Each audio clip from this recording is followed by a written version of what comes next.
So we talked about, okay, so we had talked about the fact that we can move vectors parallel to themselves, you know, doing things like headwinds and stuff like that. We're going to talk about a few other properties of vectors that are really handy. And this is what you could have done in the lab.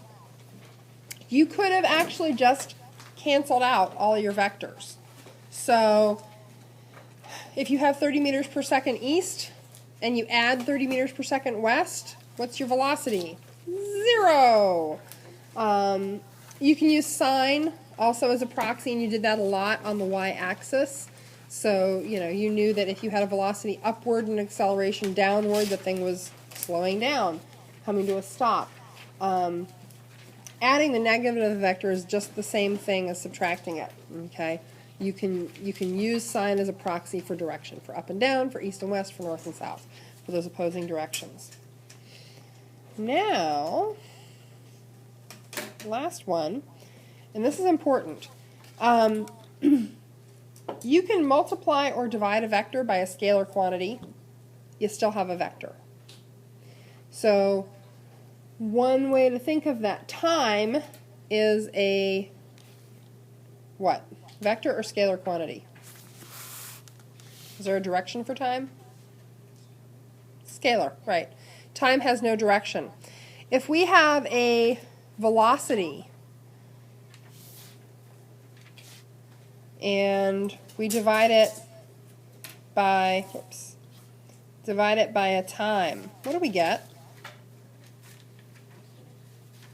Velocity divided by time is distance? Thank you. So change in velocity, we'll do that, divided by change in time. We get acceleration. Is velocity a vector or a scalar? It's a vector. Is this a vector or a scalar? Scalar. What about this one? It's a vector. So we had a vector quantity, a scalar quantity. We end up, when we divide those, with a vector quantity. So let's take the answer that was given a little bit prematurely. That's okay. We'll set that aside. Let's say we have a velocity times a time. What do we get, Grant? Distance. So is velocity vector or scalar? Vector. Time vector or scalar? Scalar. Distance? Vector or scalar? Ooh. Is there a magnitude and a direction to distance? Yes. This is scalar. Okay? Because, of course, I can't just tell you that you went 3 kilometers. Do I know where you are then? Oh, gosh, it is. Sorry. I'm glad you people are paying attention. I said it was vector, but then I wrote scalar. Huh? Did I really? Ooh, more coffee. More coffee. Stat! Sorry.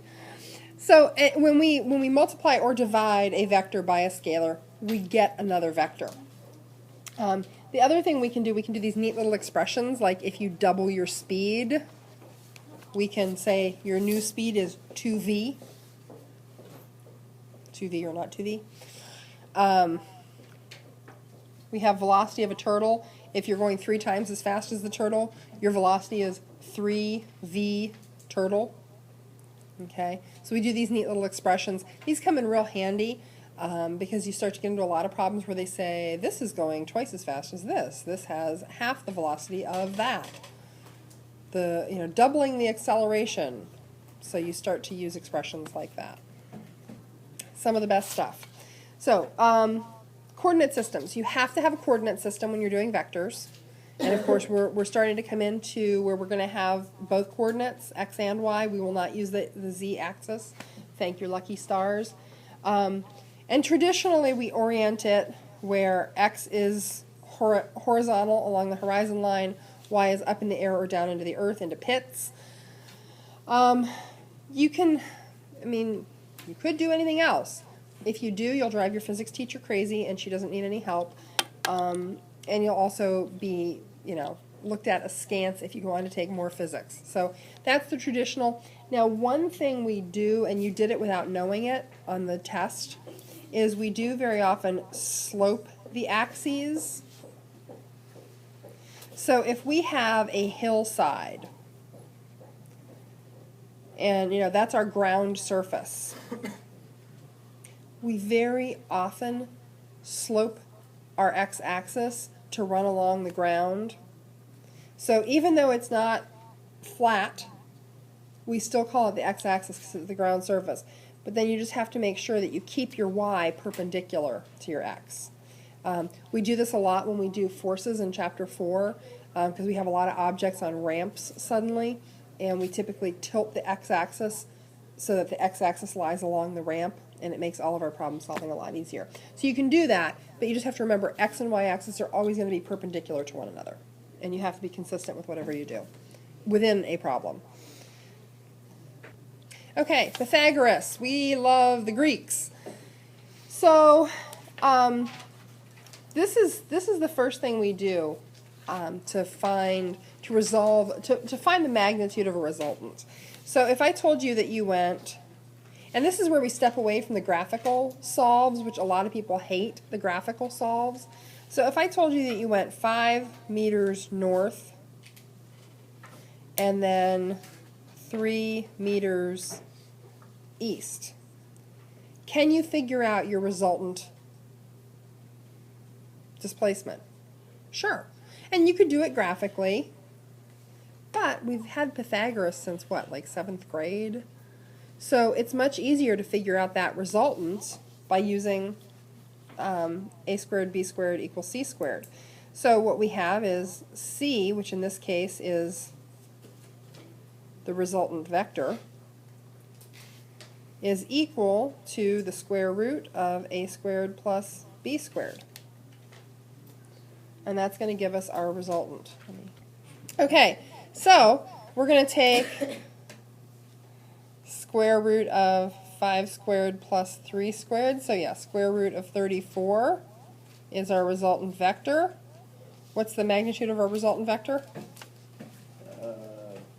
5.830951894845. Okay, well, you lost me right there.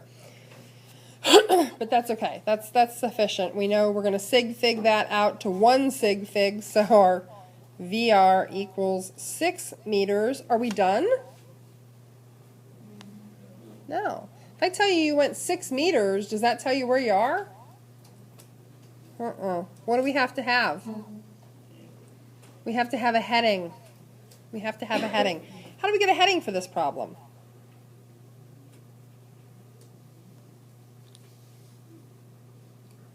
We'll set this work aside. How do we get a heading for our resultant vector? Trig! So we want to get this angle. We want to find out what that angle is. Well, we have from this angle the opposite, and we have the adjacent. So what would be our trig function of choice? Pardon? Opposite, adjacent, we can use any of them. But tangent is the one that uses our givens. Toa! We could use sine or cosine because we now have all 3 sides.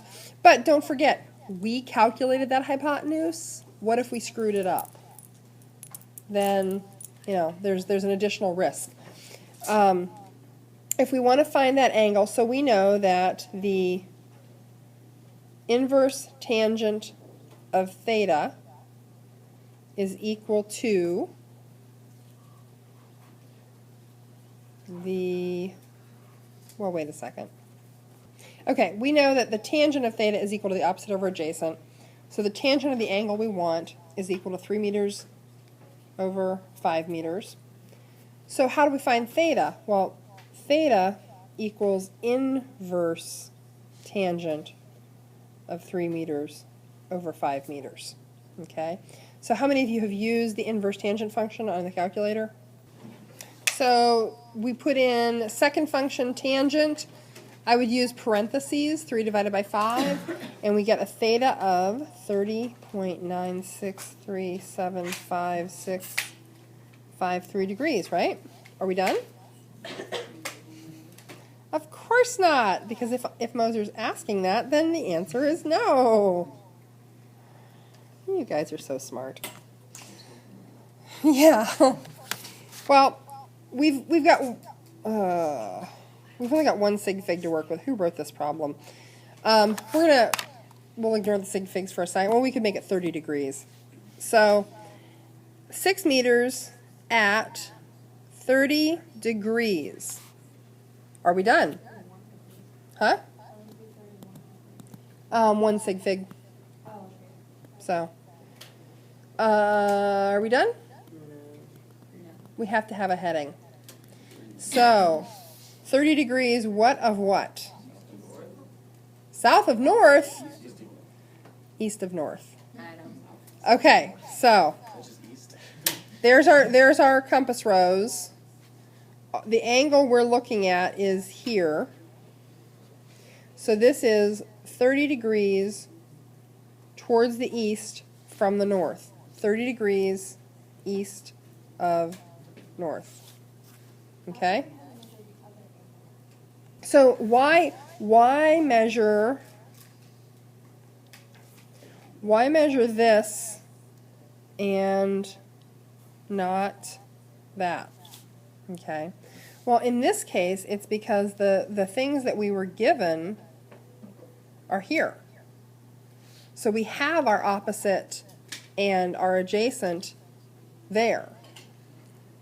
If we were given, it depends on what direction they're given first. If we went east and then north, we would have that. Now, can we move those vectors parallel to themselves? Yeah, we can. And we can measure the other angle. But in this case, we were given, movement north, then movement east. So if we draw the vectors as given, then this interior angle makes more sense. Does that help? Okay, I know. It's a graphical solve, but mathematically it's more complicated than that. Okay, so our final answer would be this: 6 meters at 30 degrees east of north. Does that make sense to everybody? So what you're doing right now is you're finding the resultant. That's straightforward. Okay, so just a trig review, just to refresh you on your trig functions. And like I said, you'll have these so well memorized by December that you'll be able to sit up out of bed at 2 a.m. and do a trig function. We most commonly, when we're finding the heading of a resultant, tangent is the one that we most commonly use because it uses the things that we are given, the opposite and the adjacent. The hypotenuse is our resultant, and that's typically what we've computed. So we want to stay away where we can from plugging in numbers that we computed and stick with using things that were givens.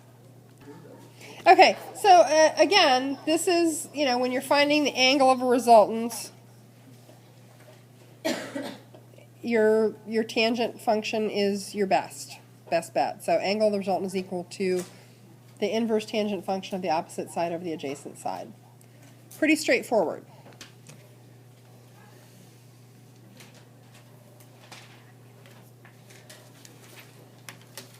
So page 91, 3A, 1 through 4 are all assigned.